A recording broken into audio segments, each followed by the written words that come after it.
My parents want me to accept my sister's baby and my cheating ex-husband into the family, but now they'll have to accept the mess they caused by making me angry. 5 years ago, I cut ties with my sister. Gemma is my biological sister, but sometimes the worst betrayal comes from family. She was having an affair with my husband, and they were doing it shamelessly right under my roof. Back then, I had to travel a lot for work, so I wasn't home very often. My parents live in Idaho, and I moved here for work after finishing college. Since I was already well established in a big city, my parents sent Gemma to live with me when it was time for her to start university. She's 11 years younger than me, and 12 years younger than my ex-husband. So, honestly, I thought he would see her the same way I did, as a kid. But I was clearly wrong because one day, when I came home early from a trip to surprise my husband, I caught them red-handed. Or maybe he did see her as a kid, which I find even more disgusting. But the good thing is, at least he's not my husband anymore. I even gave her money sometimes when she ran out of what our parents sent her. Clearly, I supported her a lot, and she didn't just bite the hand that fed her, she swallowed it whole and, well, didn't digest it well. So, yes, it's a wound that's still fresh and will be hard to close. And my ex-husband was a whole different story. He was a colleague at the first company I worked for here, and we quickly became friends because I was new to the city, and he introduced me to all his friends and showed me around new places. After 6 months, we started dating, and after 2 years, we decided to get married. I genuinely loved him. I don't think I can say the same for him. So, in one blow, I lost the love of my life and my favorite family member, Gemma. It was an incredibly tough time for me, and thankfully, at that moment, my parents supported me and were very disappointed with Gemma. So they stopped talking to her for a while, but they couldn't do it permanently because, after all, she was still in college. She was in her 3rd year and still needed money for tuition, money that my ex-husband obviously couldn't give her. So after a few months, she practically begged my parents to forgive her and even tried to contact me, but I didn't respond. My parents did, and they explained the whole situation to me. And even though I wanted to be angry with them, I couldn't, because by then I had already lost so much that I didn't want to lose them too. So I just told them it was okay, even though I didn't really feel that way. Anyway, after discovering they were both having an affair behind my back, I kicked my husband out of the house and filed for divorce, which took a couple of months to finalize. The sooner I got that dead weight out of my life, the faster I could recover. But when it was over and I realized I would never see those people again, it hurt a lot. You can make the decision to divorce because you know there's no future in that relationship, but that doesn't make it any less painful. 5 years have passed since then, and I haven't spoken to either of them. I don't even have anything to say to them. The only people I've kept in touch with are my parents. I haven't even stayed in touch with the rest of my family because, to be honest, I know everyone knows what happened to me, and I just can't stand the shame. I know it's not my fault, but it's still a very heavy burden to carry. Gemma and my ex are still together. They got married 2 years ago and moved back to Idaho. I go back home to visit my parents, but when I do, my parents don't force me to contact her, and I haven't had to cross paths with her even once. They've told me many times that they wish things had been different in any other way, but they have to accept their children as they are. Until now, that was working because everyone was going their separate ways, and that was that. But recently, what my parents asked of me was simply impossible and extremely insulting. Here's the situation. Gemma is pregnant. She announced it a couple of weeks ago, and recently they decided to throw a party to celebrate her pregnancy. Nothing weird about that, until it got weird when even I received an invitation in the mail. Obviously, I decided not to go. I didn't even bother to RSVP to decline because if it was an attempt to make me feel bad or show off their happiness, I wasn't going to give them the pleasure of seeing it. But then my parents told me it was their idea. They also told me they wanted me to accept the invitation and attend for Gemma's sake, because now she was going to be a mother and starting a new chapter in her life. So, according to them, it was important that we accept the fact that we were family, a single unit, and that we should let go of all our past differences, that a lot of time had passed, and that now my ex was like a stranger to me, and we could bury everything. My first reaction was, what is wrong with you? Because it's not like we had a fight over something silly, like a doll or something when we were kids. This was something huge that happened to me. Gemma and my ex ruined my life back then, and I will never forget or forgive any of it. To me, it's like they're dead, and Jesus or Buddha could come out of my sister's vagina, and it wouldn't change my relationship with them. So for my parents to tell me I should just forget everything and show up at their baby announcement party was the most absurd thing to hear. We were talking on the phone when we had this conversation, and I told them straight up, "Are you guys on drugs?" They had made me look like a fool in front of the whole family, and that's why I hadn't gone to any family events in the past few years. I knew they would be there, and I just couldn't stand the idea that they were now together after what they did to me. And in that moment, as I was explaining why that was completely impossible and an absurd expectation, my parents got pretty annoyed. Their argument to defend this mindless idea was that this was going to be the first grandchild in the family, perhaps the only one, and they wanted him or her to be born into a united family home. And wow, that hurt me, because my infertility issues have been something that has increased my suffering immensely in these last few years. My parents know perfectly well that before I found out my husband was cheating on me with Gemma, we had been trying to have a child for almost a year, but it just wasn't happening. And after the divorce, for the last year, I've been trying to get pregnant through IVF with anonymous donors, and I've already gone through 3 cycles, all unsuccessful. It's been really frustrating because the doctors have no idea what's causing it, and it's crushing me because I really want a child. I've always wanted one, and even if I don't have a husband, that wasn't going to stop me from fulfilling my dream. I know I would be a good mother, and the fact that I can't have, that hurts. The whole situation already makes it worse because it just makes me feel like Gemma ended up with everything that was supposed to be mine. I know it's not rational, but it's impossible not to resent her right now. And on top of that, the comment my parents made, that since Gemma will give them the first grandchild, I should just let everything go and show up, at least to pretend I've forgiven them and keep the family peace, affected me deeply. It hurt a lot, so I decided to end the call almost immediately, as I was upset with them, and then I blocked them because right now I don't want anything to do with them. I'm not saying it's forever, but I don't want to keep hearing pleas for me to do it. But since all that didn't make me feel as good as I thought it would, I decided to contact my ex years after everything happened. I finally unblocked him on social media because I wasn't even sure I still had his number.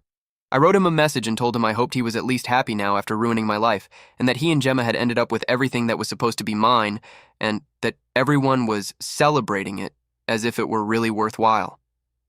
I told him I hated them both and that I hoped they felt every bit of the misery I've felt for the last 5 years. And then, without much thought, I sent the message. But now I regret it because they are about to have a baby. And no matter everything that has happened, I don't want to be the kind of person who wishes bad things on a baby. Because, let's be realistic, the baby is not at fault for anything. And I won't lie, I feel really terrible about what I said because I think it was totally unnecessary. After so many years, I should have let it go. And even after what my parents said, I shouldn't have taken my anger and frustration out on him because it's clear they don't care and it's not worth it.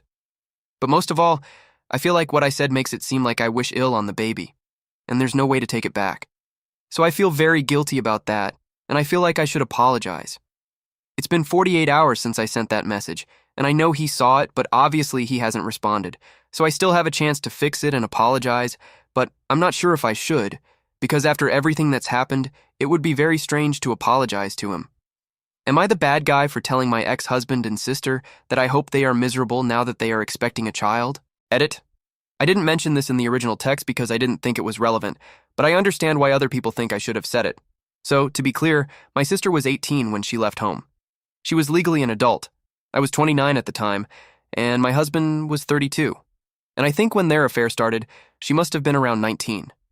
So yes, it was all quite disturbing, but unfortunately, it wasn't illegal. Otherwise, I definitely would have reported him. But she wasn't a minor, so there wasn't much I could do about it. Now she's almost 25 because she was 20 when I found out, and my ex-husband is almost 40. So now no one sees it as weird or repulsive. But hey, let's not forget how it all started. Update 1. Thank you so much for all the comments and advice. I've read everything. Some people recommended therapy for me, and I've read that. I could certainly benefit from it. I won't deny that. Although there are also people saying that my resentment towards them is justified given everything they've done. I agree with both things. But living with resentment is the worst thing that can happen to you. It's like living in a prison created by your thoughts that doesn't allow you to move on with your life. That's why I think therapy might be the best thing I do. But let's get to the update. After 3 days since I sent that message, I decided not to apologize because deep down in my heart I know what I really meant, and I know that just saying I wish they were miserable isn't going to actually make them miserable. And of course, I know for a fact that I don't wish anything bad on the baby. But whatever it is, I don't have to apologize for any of this. But anyway, the message has been sent, and I can't take it back. So the only thing I can do now is hope for the best, and pray they don't take it further. I sent it in a moment of rage, and that's something they should understand. I think if they talk to my parents about it, they'll know exactly why I sent it. Because I sent it the same day I had that last argument with them. And even if they misunderstand it, even if they end up thinking I'm just being mean for no reason, it still doesn't make a difference. I don't care what they think of me. I don't care about them at all anymore, because I think I'm finally done with all of this. For the past 5 years, I've been very careful not to contact these people, not to say anything negative like what I just said, but I think that was just what I needed to do to get it out of my system. So, being very honest, even though it sounds cruel, I feel much better after sending that message, because I know he saw it, and in all likelihood, Gemma did too.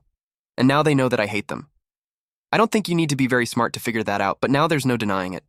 I think that's what I really needed. I think I just needed to be a little mean, just this once, to truly vent. And now that it's done, I don't understand why I was so worked up about all this in the first place. I feel much lighter. I feel like I'm not holding back anymore. And despite what they did to me, I was dignified for 5 years until they tried to force their way back into my life. And that's when I finally lost control. I think this is valid, and I think it's justified. Update 2. To put things in perspective, it's been a week since I last posted here, and as I said, I didn't apologize to my ex. I thought by now everyone would be furious about what I wrote in that message, because I assumed my ex must have shown the message to Gemma, and she would have shown it to my parents. And even though I have them blocked, I figured they would surely be finding a way to contact me to demand an apology. That seemed like the most logical thing, and I was mentally prepared for it. But I'm not prepared for what's happening now. It has completely taken me by surprise, because I never thought my ex-husband would try to get in touch with me, much less the way he has. I blocked him again a couple of days ago to close this matter and go back to my life, but for the past 2 days he's been trying to message me from another number. I was going to block that one too, but honestly, curiosity got the better of me because I really wanted to know what he had to say. However, so far he hasn't said anything significant, just been sending messages saying he needs to talk to me, that he read the text, and he thinks we should talk on the phone or meet in person to sort things out. I don't know what he's thinking because clearly there's nothing to sort out between us. We have nothing to do with each other anymore, so I don't understand why he's doing this. I'm in a very strange position. Right now. I don't know what to do. I also don't know what he's trying to do. And I've also started to suspect that maybe he hasn't told Gemma and my parents anything about the message, because everything has been very quiet on those fronts. But since that hasn't happened, I'm starting to think he kept it to himself, which, if you ask me, makes it even stranger. Honestly, I don't know what to say right now. If anyone has any advice for me, please tell me. I wouldn't say I'm panicking, but I know for a fact that something strange is happening. Update 3. Okay. 4 days ago, I posted here about my ex-husband's strange behavior. I was intrigued for a while, but as everyone in the comments told me I should block him, that's what I did. In fact, I had already planned to because I talked to a couple of friends, and they told me this wasn't a good sign. So instead of letting curiosity get the better of me, I should cut the problem off at the root. 2 days ago, I blocked him and thought it was time to move on with my life and leave all this behind. I can live with curiosity, but this morning I got the biggest shock I've had in the last 5 years. I think it was even more shocking than finding out Gemma and my ex were having an affair. My ex-husband showed up at my front door this morning, and I literally had no idea what to say or do. Talk about surprises. This is one I wouldn't expect in a million years. And it took me even more by surprise because I opened the door, and there he was standing. If a terrifying clown had been hanging on my door and fallen just as I opened it, it would have been less surprising. And I think my reaction surprised him too. For those asking how he found me, it's easy. I haven't moved out of my old house because, to be honest, despite the memories, it's a good neighborhood and a convenient place to live since it's close to my office. After I opened the door for him, he didn't even say anything. He just hugged me and started crying. And that was even stranger, because it wasn't at all what I expected. I didn't hug him back or anything. I was in, what is happening here? Am I still sleeping and haven't woken up? Is this a good dream or a bad dream? Mode. I couldn't even process it until he let go, sat down on the sofa, and started talking. Because yes, he took advantage of my confusion and walked into the house as if he still lived there. That snapped me out of my trance, and I told him to leave. But he had traveled from far away, he had to talk to me, and blah blah blah. That's what he told me. He told me he was here because he wanted to make amends for everything that had happened in the past, and that he was very disappointed in himself, and had been for the last 5 years. He said he had tried to come to terms with the fact that I was no longer there, that he was the one who ruined everything, and that I would never come back and that he would have to stay with Gemma, but apparently he could never truly accept it. He told me that for these 5 years, he has tried to convince himself that Gemma was the right one for him, but clearly she's not. And now that they are expecting a baby, he's even more upset than usual. And when he received my message, he just knew that our love story was one that was meant to be. He said he had come all this way not just to talk to me, but to try to convince me to give our marriage a second chance. It seemed very strange to me because the content of that message wasn't exactly something that would make him suddenly want to come back to me. I literally told him he was garbage, that I would never forgive him, and that I only wished misery on him. But he interpreted it as something that said, "I love you. I can't live without you. Fly to my city to apologize and for me to take you back while you're expecting my sister's baby." And believe me, I reread what I sent, just in case when I did it, I was in some kind of trance and had written something else, but it said I hated him and wished him the warmest hell he could find. So for him to show up at my house expecting me to take him back, believing that was actually going to work, is simply absurd. I understood everything pretty quickly. I knew he was only there because he was scared about the baby. Even at 40, he's simply not ready. Some people aren't cut out for marriage or parenthood, and in my ex's case, fidelity. And that's okay. The first part, unless they decide to commit anyway, without being sure, and then ruin other people's lives. Just as he ruined mine, he was on his way to ruining Gemma's too. It's not that I care about Gemma's life, but I want to highlight the pattern he's following. A pattern that not only speaks to his lack of commitment, but also his capacity for deceit that's on another level. Am I surprised by this? Someone who cheats once will do it again. Anyway, after listening to him, I told him there was no way in hell I would give him another chance. I wasn't going to keep my sister's used underwear. If my sister liked mine, I wasn't going to argue about her fetishes. That now that I had heard him, I had no interest in hearing anything else.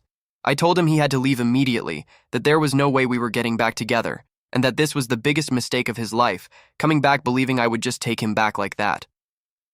Because now, I was definitely going to tell my parents, and they would tell Gemma, no doubt, and he would have to face the consequences. I thought he would beg me not to, but he didn't. He just said he did what he thought was right, and that in the last 5 years he had tried to get over me without success. So he thought it was worth trying one more time, and that if I had decided I didn't want to be with him, I must have my reasons. Of course, I do.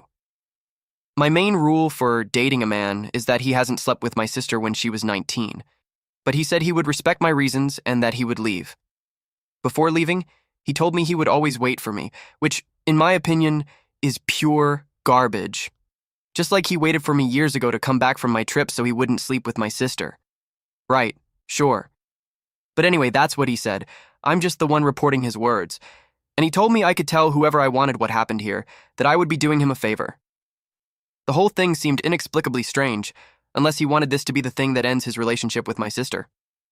Anyway, I knew I had to tell my parents, but I couldn't do it without proof. But he agreed to let me record his words when he said what he had come for. I also decided to send them the security camera recordings showing him entering and leaving the house. Then I wrote a message telling them everything that had happened, everything he said, and the audio, of course. And I made it very clear that nothing happened between us, because I knew that would be the first thing they would assume. I made it clear that we didn't do anything, and that I wasn't trying to get him in trouble on purpose, I was just being honest. Then it's up to them if they want to believe me or not. At the end of the day, I just did what seemed right to me. So anyway, let's see what happens now that it's all done. Update 4. Well, a few days have passed since I told my parents everything. I don't know exactly what they believe, but I know for sure that Gemma and my ex are in the process of getting a divorce. I can't say I didn't see it coming. I practically knew this was going to happen from the moment I sent all that to my parents, but for it to happen so soon was unexpected. I thought Gemma would probably give him a chance since she's pregnant, and that they would probably try therapy or something like that. But I guess they must have already been having problems. Or maybe they think something must have happened the day he came to visit me. And yes, I know, it's what my ex wanted me to do his dirty work for him. But I wasn't going to keep his secret, quote-unquote. Maybe it wasn't his intention for me to tell, and that's why he said to do it, hoping I would fall into that trap. Anyway, the right thing to do was to tell, and that's what I did. Regardless of what they actually believe, I know they are divorcing. I'm still not in contact with the rest of my family, so it was actually my parents who told me. They thanked me a couple of days ago after I sent them everything and told me that thanks to all this and the evidence against my ex, Gemma had filed for divorce. And I know they didn't really mean it. They were probably being sarcastic. But either way, I think I've done my duty, and now, whatever happens is their business. It's sad that things ended up like this for all of them. My ex literally destroyed a whole family because he simply couldn't decide what he wanted in his life, and that's truly pathetic. But that's okay, because I know karma always comes back, and I know that's exactly what's going to happen to all of them. Update 5. You could say I've had a crazy few months, maybe more than that. This whole time has been a roller coaster. Some things have been good, others not so much. But that's how it is. Let's start by saying I've been going to therapy, and it has helped me immensely. I found an exceptional therapist who has helped me more than you can imagine. I even felt encouraged to consider IVF again. I haven't tried it yet, but she thinks the stress from everything I went through and didn't resolve might have worked against me. So her help is not only helping me feel better about myself, but also to try again. It turns out, there were things I didn't know about the relationship between my ex-husband and my sister. One of them is that my ex suspected the baby might not be his. So once the baby was born, he demanded a paternity test. The test came back positive, so now he has to pay child support, but the mere fact that my ex asked for a test made my sister have a nervous breakdown and end up confessing that she had been unfaithful. Her excuse was that she was young and didn't connect as well with my ex-husband, but she did with the supposed lover who was close to her age. My parents found out and called me because I hadn't blocked them again, to complain about her. They said they couldn't believe she had fallen into infidelity again, that they shouldn't have forgiven her, that they were very disappointed, and other things like that. At one point, they even seemed to be defending my ex as if he were a victim, quote-unquote. But most importantly, it seemed like they were more angry with my sister because she wasn't talking to them than for what she did. Apparently, she blames them because their intervention at the beginning of my story was what led my ex to try to get me back, which in turn ended their marriage. All this while she was cheating on him and didn't even know if the baby was his or not. So that's how things are. My parents and my sister aren't speaking. My parents are without their grandchild. My sister is with a newborn baby going through a divorce, receiving child support that isn't enough, and looking for a job. And my ex is paying for a child that is his, but to an ex-wife who cheated on him. Luckily for me, they have left me alone after I spent a Sunday afternoon blocking every possible way for them to contact me. Edit. 4th time's the charm. I know that's not the saying, but I'm pregnant, and I'm very happy that my life finally has a different color. I'll make sure my parents don't know anything about this baby. There will be no posts from me about this.